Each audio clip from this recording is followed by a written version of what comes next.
How to see sensitive content on Telegram. Hello everyone. In this video, I will show you how to see sensitive content on Telegram. To start the process, open your Safari browser on your iPhone.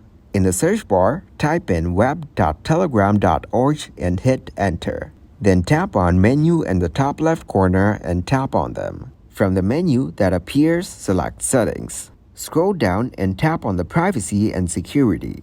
From here, you can find the option to enable sensitive content. Please turn it on. The sensitive content has been enabled. You can disable it by the same process. If you want to have control over the content you receive, consider using private one-on-one chats with specific contacts you trust. This way, you can manage the content you exchange more effectively.